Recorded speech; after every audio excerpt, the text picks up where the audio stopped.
దేశీయ మార్కెట్లు లాభాల్లో కొనసాగుతున్నాయి. అంతర్జాతీయ మార్కెట్ల నుంచి మిశ్రమ సంకేతాలు ఉన్నప్పటికీ ఇన్వెస్టర్లు అప్రమత్తంగా వ్యవహరిస్తున్నారు. దీంతో సెన్సెక్స్, నిఫ్టీ లాభాల్లో ట్రేడ్ అవుతున్నాయి. సెన్సెక్స్ 83,000 మార్కును దాటింది. నిఫ్టీ 25,300 ఎగువన ట్రేడ్ అవుతుంది. ఇక డాలర్తో రూపాయి మారకం 20 పైసలు పెరిగి 85.88గా కొనసాగుతుంది.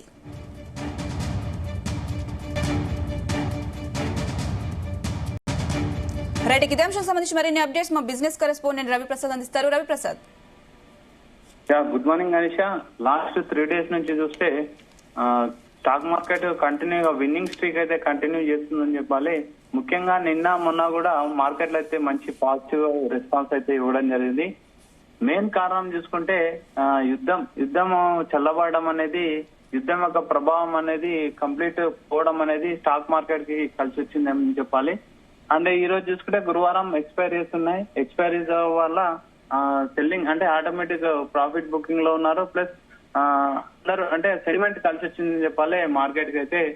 అండ్ ఎక్కువగా బయింగ్ సైడ్ అయితే వెళ్ళడం అనేది ఇన్వెస్టర్లు మెయిన్ కారణం అని చెప్పాలి. ముఖ్యంగా సెన్సెక్స్ స్టార్ట్ అవడమే మార్నింగ్ గ్యాప్ అప్ తోనే స్టార్ట్ అయిన మార్కెట్ చూసుకుంటే ఇంచుమించు సెన్సెక్స్ ప్రజెంట్ చూసుకుంటే 333 పాయింట్లు పెరిగి 83,090 దగ్గర అయితే ప్రజెంట్ ట్రేడ్ అయింది. 83,000 మార్క్ అయితే రీచ్ అవ్వడం జరిగింది. అండ్ నిఫ్టీ చూసుకుంటే ప్రజెంట్ 80 పాయింట్లు అయితే పెరిగి 25,300 మార్క్ అయితే రీచ్ అవ్వడం జరిగింది. సో మార్కెట్ లో అయితే మంచి మూమెంటం అయితే ఉన్నాయని చెప్పాలి. ఇన్వెస్టర్లకు మెయిన్ గా ఆఫ్టర్ వార్ అయిపోయింది అని ఒకటి న్యూస్ రావడంతో ఇన్వెస్టర్లకు అయితే ఒక భరోసా కలగడం, మళ్ళీ బయింగ్ సైడ్ అయితే వెళ్ళడం జరిగింది. సో మార్కెట్ లో మూవ్మెంట్ వచ్చాయని చెప్పొచ్చు. అండ్ బ్యాంక్ నిఫ్టీ ప్రజెంట్ చూసుకుంటే కొంచెం నెగిటివ్ లోనే ఉండడం జరిగింది. -24 పాయింట్ అంటే ఇంచుమించు ఫ్లాట్ గా కొనసాగుతుండడం జరిగింది. And small and mid cap లో ఈరోజు చూస్తే మాత్రం నెగిటివ్ లో ఉండడం జరిగింది. ముఖ్యంగా ఇంచుమించు 0.5% అయితే స్మాల్ అండ్ మిడ్ క్యాప్ లో నెగిటివ్ ఉండడం జరిగింది. ఓవరాల్ గా అబ్జర్వ్ చేస్తే ఇండెక్స్ బెంచ్ మార్కెట్లు బాగానే ఉన్నా బ్రాడర్ మార్కెట్లు కూడా కొంచెం వీక్ గానే ఉన్నాయని చెప్పాలి. ముఖ్యంగా సెక్టర్ వైజ్ చూసుకుంటే మనము Nifty oil and gas, metals, energy, Nifty finance consumer and Nifty finance and consumption, దీనికి సంబంధించిన మొత్తం అన్ని సెక్టార్లు కూడా మంచి మూవ్మెంట్ లో ఉన్నాయి. అండ్ అంటే కొంచెం మార్కెట్ ని అయితే ట్రాక్ చేస్తున్నా చూస్తే construction, media and PSU, pharma, IT అనేది మార్కెట్ ని అయితే కంప్లీట్ ట్రాక్ చేస్తున్నాయని చెప్పాలి. నిన్న ఐటీలో చూస్తే మంచి మూవ్మెంట్ కనిపించింది. మీడియా అండ్ ఎంటర్టైన్మెంట్ లో కూడా నిన్న మంచి మూవ్మెంటం అయితే కనిపిస్తుంది. కానీ ఈ రోజు చూస్తే మాత్రం ఐటీ డౌన్ అవడం జరిగింది స్లైట్ గా.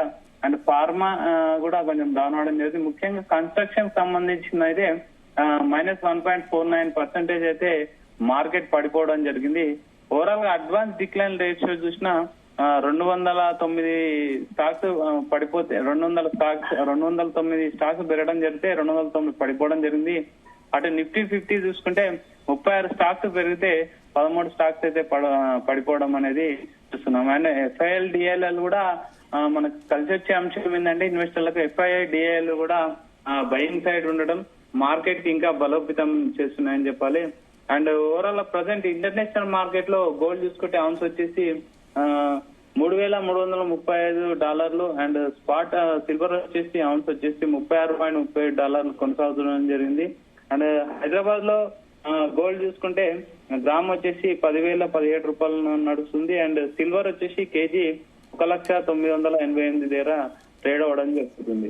ముఖ్యంగా compare to dollar rupee value వచ్చేసి 85.5 కొంచెం వీక్ ఉందని చెప్పాలి నిన్నతో పోలిస్తే. సో ఓవరాల్ గా మార్కెట్ అయితే ఇన్వెస్టర్లకు కొంచెం అంటే 3 డేస్ నుంచి పాజిటివ్ ఉండడంతో మార్కెట్ కలిసింది. యుద్ధం యొక్క ప్రభావం కూడా పెద్ద లేకపోవడంతో మార్కెట్లు అయితే మంచి మూమెంటం ఇస్తున్నాయని చెప్పాలి. అంశం రైట్ రవిప్రసాద్, థ్యాంక్ యూ.